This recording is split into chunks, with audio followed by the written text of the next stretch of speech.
Okay, so we're gonna have to do two videos, which is crazy. I must just have a lot to say this morning. So as I was saying, um, we don't always have those cheerleaders in our life.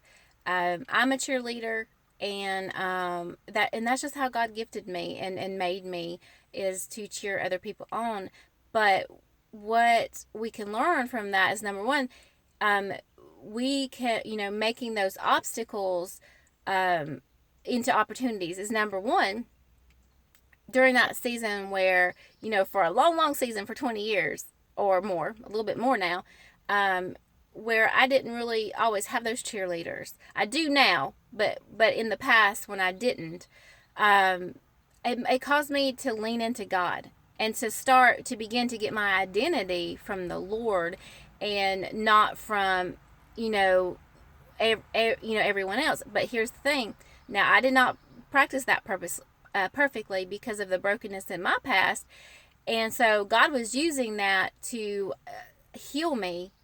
And it's like, there's a story I was telling somebody, you know like, there was this man called to, like, God said, go push this rock up this mountain, and the man goes and he pushes on the rock, and after 30 days the rock doesn't move, and he goes back to God. He was like, God, why did you ask me to push on this rock? It's not moved. And God said, I never told you to move the rock, but go look at yourself. And so the man goes and looks in the mirror, and he's like really buff and strong. See, God wanted to strengthen him. And that's what God did with me. God knew that I was broken, so very, very broken. Growing up, I didn't have um, positive encouragement. I was actually given the very opposite of that all my life. And God knew that where He would take me eventually, I would have to be strong enough to sustain that, because people are mean, y'all. People can be mean. And so what happened was, um, he had me lean into him. And it was hard. Like, I tripped up so many times, y'all. I would get going really good, and then something would happen, and like the little old things would get me just like so discouraged, and just like, crying and all the things.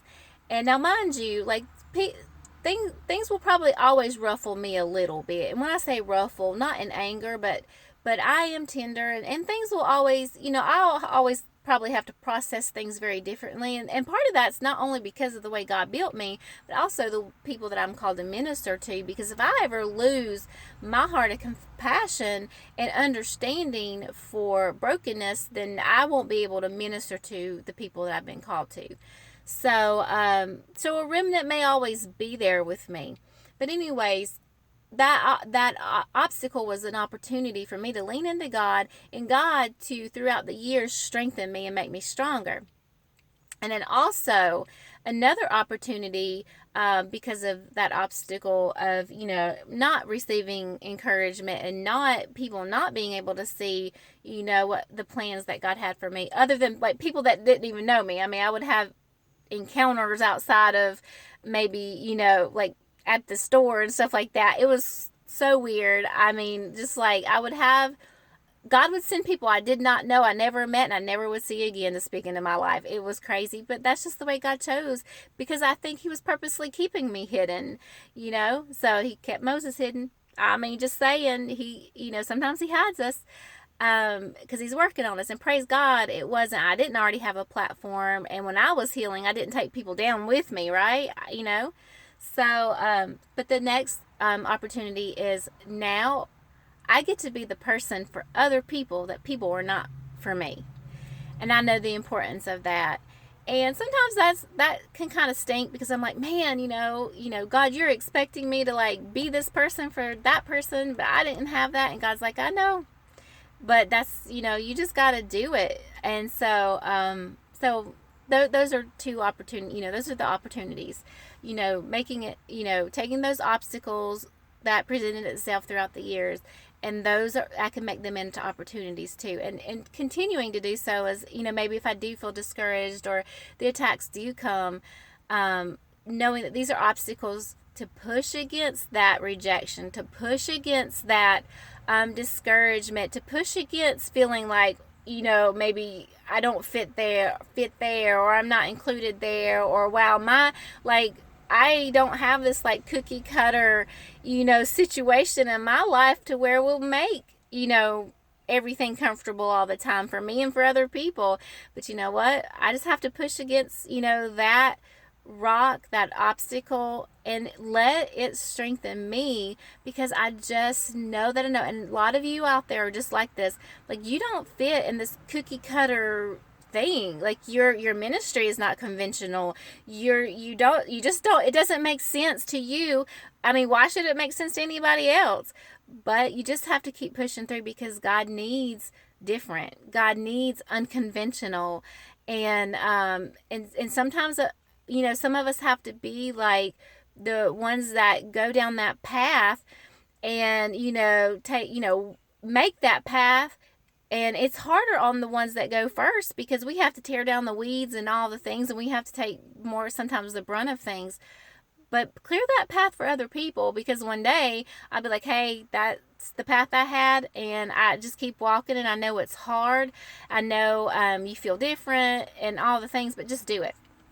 So anyways, my last final story I wanted to go to, anyways, was the Judas. My friend was talking about that, and I went back to, that story, thinking about it. And, here's the thing. Judas betrayed Jesus. Like, Jesus was Jesus, the Son of God, the Lamb that was sent to take away the sins of the world, our Messiah, the King of Kings, Lord of Lords, sitting at the right-hand side of the Father. I mean, what more of a resume, do you need for that? He was Jesus. He is Jesus. And so, but you know what? People, like, he upset people everywhere he went. I remember a couple months ago reading through this story where, like, he went, I don't remember what city it was. It may have been Nazareth. I can't remember. But he had went back. It was his own hometown. That's where it was. He went back to his own hometown. Okay. People there knew he's just a carpenter. And he was like getting along with everybody at first, right? He was like showing up, and they could be like, oh yeah, we've heard stories of that. He's a really great person.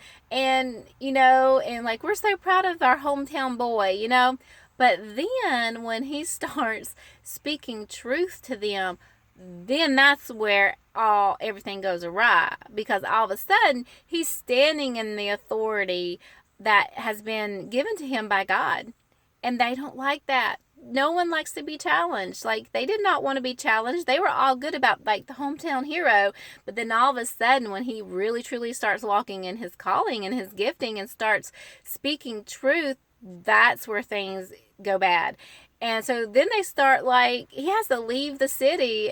Like, he has to leave because they're, like, all mad at him then. Isn't that funny? Isn't that funny how people can turn on you? Like, one minute he's a hero, the next minute they're kicking him, running him out of town.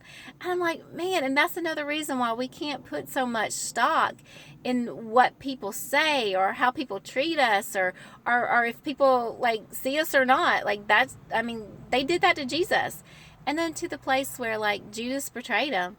I mean, Judas took money to lie on Jesus. And Judas did life with Jesus. He saw Jesus, like, heal people. He saw Jesus, perform all the miracles, preach the word. Jesus loved Judas.